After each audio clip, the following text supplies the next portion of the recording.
আজ সকালে সুমনের বউ মারা গেছে। লাশ এখন দাফন করার জন্য পুরোপুরি প্রস্তুত। বৌমা, তোমাকে আমি আমার মেয়ের মতো ভালোবাসতাম, কেন যে আল্লাহ তোমাকে দুনিয়া থেকে নিয়ে গেল সেটা আল্লাহই ভালো জানে। হঠাৎ সুমন সেখানে একটি মেয়েকে নিয়ে আসে। এই মেয়ে কে সুমন? বাবা, এ তো তোমার নতুন বউ।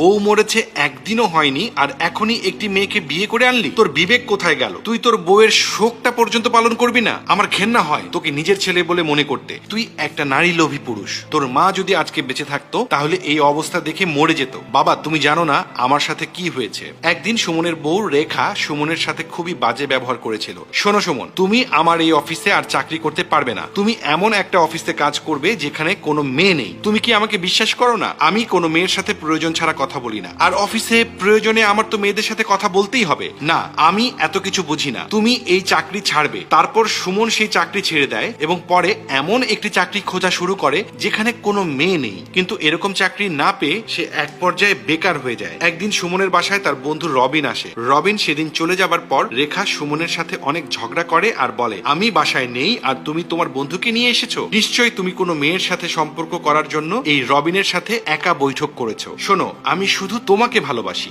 আমি আর অন্য কোনো মেয়ের কথা চিন্তাও করতে পারি না। হ্যাঁ ঠিক আছে, ভালোবাসো দেখেই তুমি আজ থেকে বাসায় থাকবে। তুমি বাসার বাইরে যাবে না, আর চাকরি আমি করব, তোমার করা লাগবে না। সুমন রেখার কথা মতো বাসায় থাকে আর রেখা দিন শেষে প্রতিদিন চাকরি করে বাসায় আসে। একদিন সুমন দেখতে পায় যে রেখা তার ফোন চেক করছে। তখন সুমন রেখাকে বলে, তুমি কি আমাকে এত সন্দেহ করতে পারো? তোমার কি আমার উপর কোনো বিশ্বাস নেই? তোমার জন্য আমি চাকরি ছেড়ে দিয়েছি, বাসা থেকে বের হই না, তারপরও তুমি আমাকে সন্দেহ করবে? আমি তোমাকে অনেক ভালোবাসি, এজন্য সবসময় সবকিছু থেকে তোমাকে দূরে রাখতে চাই। তোমার এই ভালোবাসা কোন ধরনের ভালোবাসা রেখা জানো কি? সেটা হচ্ছে অতিরিক্ত ভালোবাসা, আর অতিরিক্ত ভালোবাসা অত্যাচারে পরিণত হয়। তুমি যে ভালোবাসাটা আমাকে বাসছো সেটা হচ্ছে এক প্রকার অত্যাচার। একটা পুরুষ মানুষ চাকরি বাকরি ছেড়ে বাসায় বসে আছে, এটা যে কত বড় কষ্টের তোমাকে বলে বোঝাতে পারবো না। আর তুমি আছো সন্দেহ নিয়ে। পুরুষ মানুষ ঘরে থাকলে কি হয়? তোমরা পুরুষরা আমাদের সন্দেহ করতে পারো, আমরা কি তোমাদের সন্দেহ করতে পারি না? রেখা, কথা সন্দেহের না, কথা হচ্ছে ভালোবাসার। আমরা স্বামী স্ত্রী সংসার করছি ঠিকই, কিন্তু আমাদের মাঝে বিশ্বাসটুকু আর নেই। আমি সত্যি কথা বলতে